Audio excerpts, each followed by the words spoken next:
Hello, hello, hello.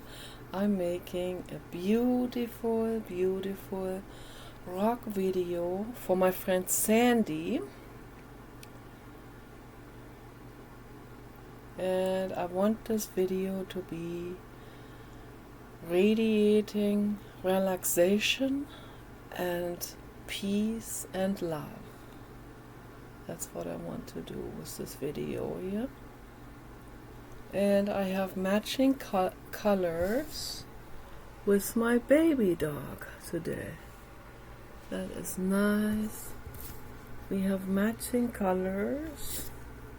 Let me put this here for now. Okay, I want to show the beautiful, beautiful baby dog. This beautiful pumpkin head, pumpkin forehead. Beautiful, beautiful, beautiful dog.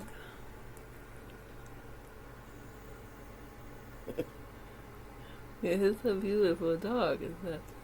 Yeah, that is a beautiful dog. Yeah. That's a beautiful dog. That is a beautiful dog. Yes. Yes, I'm sorry. Yes, sorry. I'm sorry. Yes. That's a beautiful, beautiful head. Look at that beautiful head. Oh yeah, blue God protects her. Yes, he does. Yes.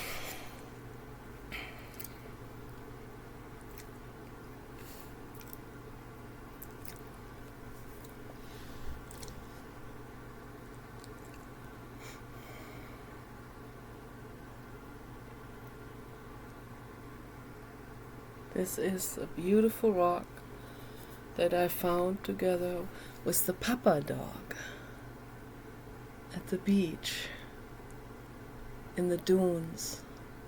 We're going for a walk, and the papa and I came across this beautiful, beautiful ocean jade that looks a little bit like a heart.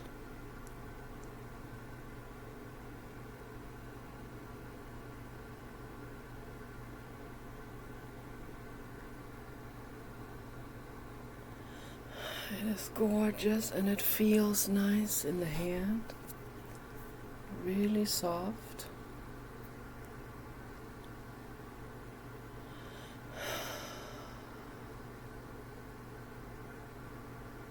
I took a shower, and after taking a shower I like to make meditative rock videos for all of us. For all of us battered beings.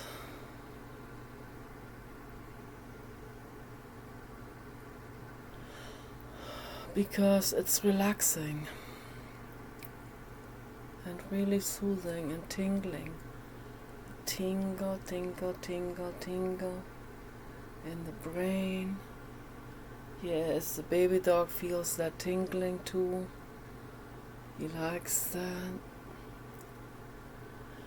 It's really, really nice. Is that? That is so nice. That's very nice. Maybe I will make cookies, muffins tomorrow. They're not really cookies. I have to call them muffins. Astronaut muffins, I call them. I have to make astronaut muffins. Here at this house I have baking rice paper. Rice paper, they're called Oblaten. I don't know how this is called in English. They're from Germany. Rice paper Oblaten from Germany, and my mother always used to make cookies with those. Because first of all, they don't, if you put the dough on those, it doesn't stick to the pan, and also it has a better consistency than later on. It's a little bit more stable, and the rice paper tastes good. It gives it a really nice, amazing, chewy flavor for the cookies. So I'm gonna make astronaut towers and another astronaut, and I will put them each on those 4 centimeter, 5 centimeter in diameter rice paper circles. And I'm gonna bake that on 300 degrees for 40 minutes. So that's about the right temperature and time for large muffins like that. And to leave it still like cake and nice and soft, not hardened like the cookies that Paul likes to eat. Soft cookies, soft muffins. That's what I like with whole food. Vegan. All vegan. All food vegan. And that tastes super. Absolutely super.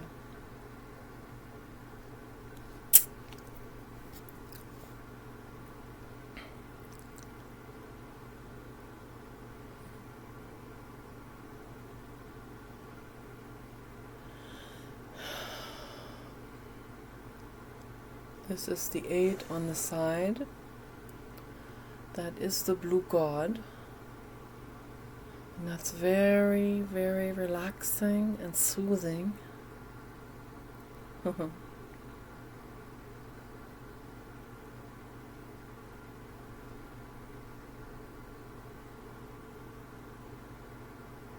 It's nice. That is so nice. And the colors in the rock, absolutely gorgeous.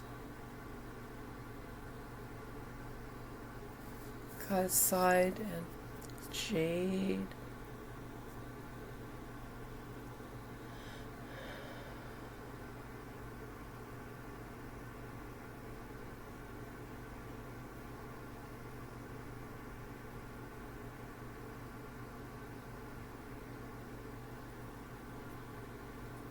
It's gorgeous, gorgeous, gorgeous.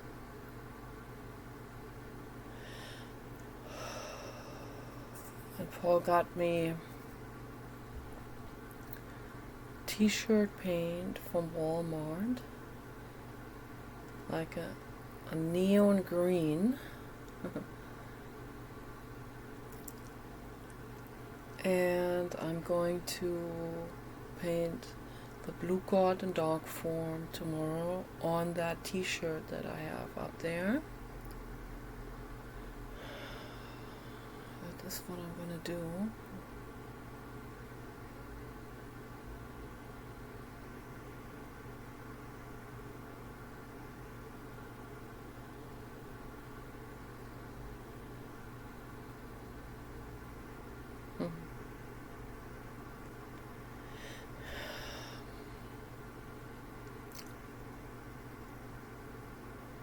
So my artwork has healing energy,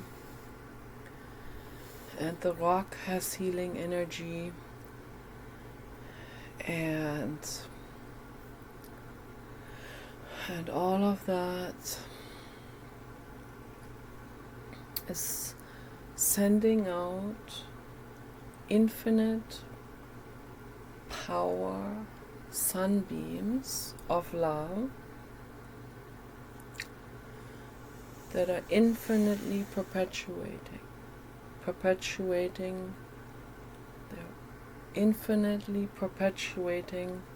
sunbeams of love coming out of my artwork and this rock.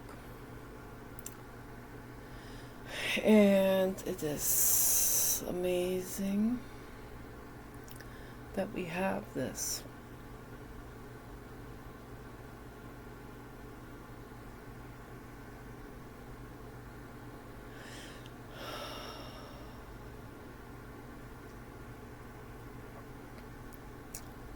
It's very good. I keep telling people on the internet about Kelp Seaweed, Diatomaceous Earth, and Bentonite clay. These three biggies. Okay. We have to have them in our lives for daily use, daily supplementation. It's very important to give us nutrients because commercial farms have leached out the nutrients out of the soil. This is a tragedy. This is really, really infinitely tragic, and this should have never happened. Rudolf Steiner warned people about this. Oh yeah, the Blue God agrees. 1111. Yes. The 8 on the side. So it's not just the farmers, it's like the entire infrastructure with sewage facilities and all of that. This is not natural living. Natural living is fully sustainable. Natural living is doing composting, full circle with composting toilets, which we have, and putting the dung and all bio-waste in outdoor large trash cans with holes on the bottom for the scavengers and the earthworms, and they recycle all of this in fertile earth soil, and it smells good, and we put that back into the earth. And we had trees when we moved there to that house. In 2010, there were cedar trees in front of my window that were struggling. And a hobby botanist guy came over, and he said, a friend of us, environmental guy, and he said that, oh, this is, I don't even want to repeat what he said, really, it was so depressing. And I said, no, I'm not buying this. I'm not believing him, okay? So he thought they were Port Orford cedars, and they have an environmental health problems. And so I said, okay, I decided I'm going to get deep into environmental stewardship and into restoring the trees and all the plants. And we got into composting, and we put the healthy soil back there where the trees are. And believe it or not, believe it, the trees recovered fully. I also took some of Doug, as I called him. He fell over now by the big storms. He was struggling a lot because I told the story before, because the people before us, they put a swing on the tree, and that caused the tree to lean over, and the tree was struggling, the immune system was struggling, so the tree got bark beetle infestation, a lot of bark beetles, and the tree had to constantly create sap to fill these holes that the bark beetles created. And so the tree had so much sap that I harvested some of that extra sap that had fallen down in these large chunks below those beetle holes. Okay, and so I picked that up. I made skin creams with that, amazing skin creams, and there was At one part there was tree sap that was still relatively fresh, like it had a consistency of clay. And I took that, I don't know when I did this, like 2012 or something, because I saw that the cedar trees on the other side of the house, in front of my window, they also had some bark beetle holes in there.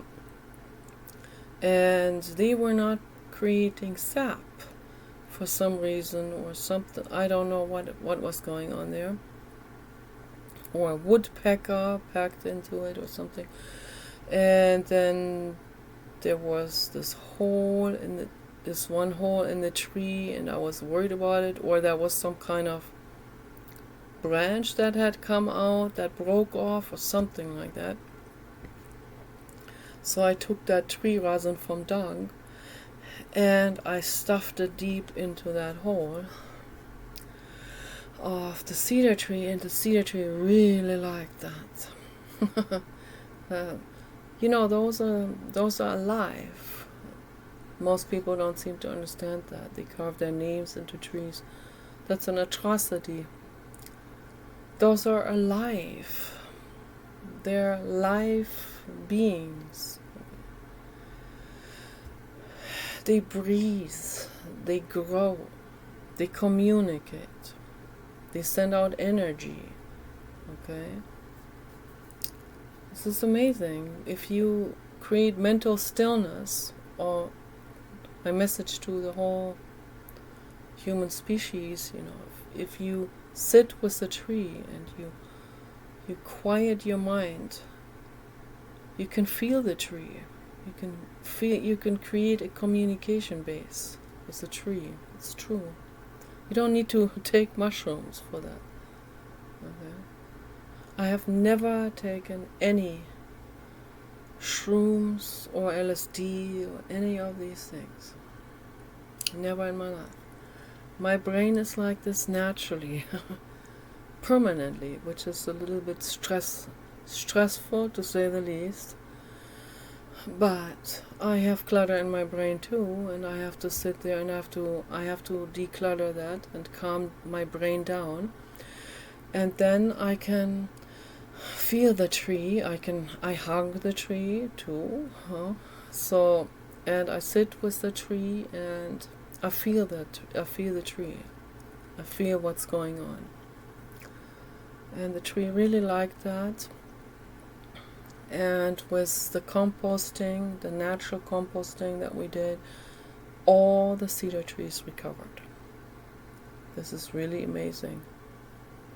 They came back to full green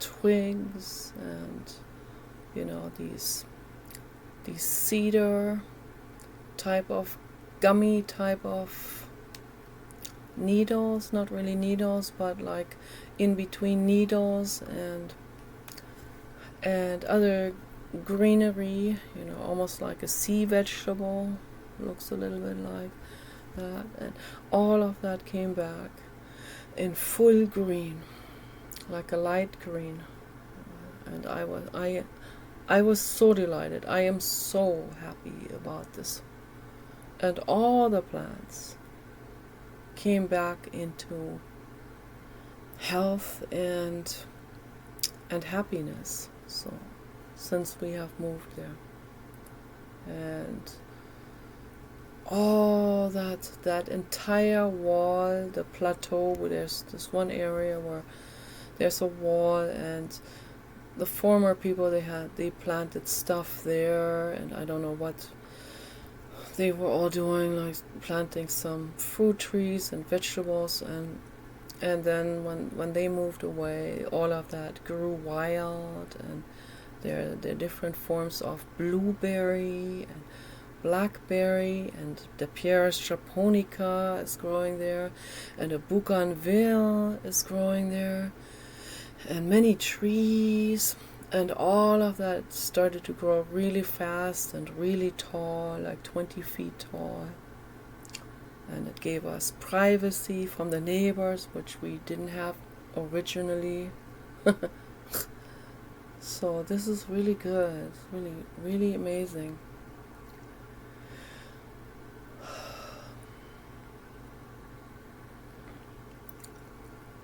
We need to convert back to a sustainable way of living.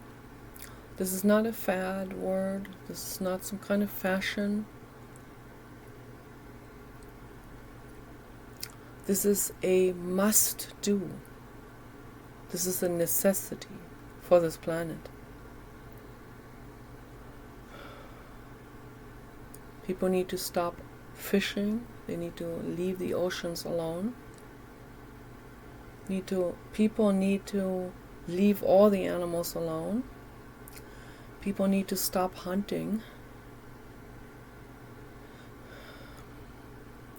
People need to become quiet so that wolves have a chance to come back and restore a balance in the ecosystem, and the other canine animals as well. And then people can live with full circle composting. They can create anywhere on the planet, in the desert too. It's good to have a stream, it's good to have a hot springs, it's good to have a well. We have to have water, of course. But we can basically go from like desert lands and cultivate this with our compost gradually. This has to be done on Mars as well. And then pretty soon we can grow all of our own food. And we can live completely vegan. Whole food is the key. Whole food. Okay? There's a lot of people that tried vegan, but guess what they didn't? They didn't understand what that means, what that entails to go vegan. Okay? They just ate cookies. They ate, vegan, let's just eat that, right? With white sugar and all of that. No, that doesn't work. Whole food vegan is the key. And dogs can live like this, There are dogs on the PETA website. There are some people that are helping PETA, that are members, and they have rescued dogs. And some of these people have really old dogs, like up to 20 years. That's astonishing. That's like on average 3 times longer than what other dogs experience with the regular dog food and all of that, regular lifestyle, without the supplements and fluoridated water and all of that. So a healthy lifestyle with kelp seaweed, very important. That keeps the teeth really clean for all of us. Diatomaceous Earth keeps us clean from any kind of pathogen, parasitic thing. Very, very important. Particularly for dogs, but for us too. Okay, it restores minerals. And then bentonite clay, either calcium bentonite clay or sodium bentonite clay. It's all super. So people need to do composting full circle. We need to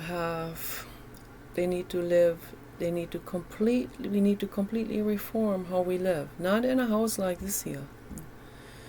So although we managed to do the composting, we have the composting toilets in the garage. At the other house I have it at the front room, and that works pretty well. But in general, houses like this here that was built in 1930, these houses, we cannot build like this anymore. This is not sustainable. you know, the houses that already exist and people can live in it, of course, but they have to convert to full circle composting. They have to convert over to growing their own food. They need to get themselves a greenhouse, even if it's just a soft material greenhouse for the backyard. That will work already too. You can grow food in pots. You can have them in shelves. They can be stacked up vertically, and you don't need a whole lot of land to grow food. This is a fact. People can grow stuff on their balconies or in front of windows, even in an apartment. But for anyone who wants to get into natural living and wants to buy land, I recommend getting a large commercial greenhouse, a large commercial barn house, connect them together. We want to do greenhouse, barn house, greenhouse, barn house, connect them all together in a large tunnel, dome tunnel, like this. And then we have heat in the winter through the greenhouses. It heats up to 70 or even 75 degrees. And in the summertime you put a drip irrigation sprinkler system on the roofs. And that brings down the temperature by 30 degrees Fahrenheit. And that's totally sustainable green living. This is using the sun to heat. And you can buy sun ovens. Some people have those. Those are like metal tubes. You can bake stuff in it. Amazing. Just with the sun energy, the sunlight on it. Not even solar power. Just the sunlight beating down on those sun ovens. You can even buy a ceramic oven that just works on sun. It's amazing what people are creating nowadays. Okay, so amazing stuff for totally green living. And then of course getting solar panels for the rest of the stuff that we need electricity for. Of course we have to have home batteries. They have very great long lasting batteries that store a lot of electricity that comes in through the solar panels, and that lasts you for days, even if you don't have sunlight for a day or longer. And they have solar panels now that are charging up even without sunlight, just daylight that is cloudy. So amazing stuff. No more excuses, for anyone. Sustainable living. And with that, we can turn everything into a paradise. We can reform the whole planet into a paradise. That's what I am suggesting to do for everyone. Okay, I'm gonna turn the video off now. I love you infinitely much, Sandy, and all beings. Okay, bye-bye.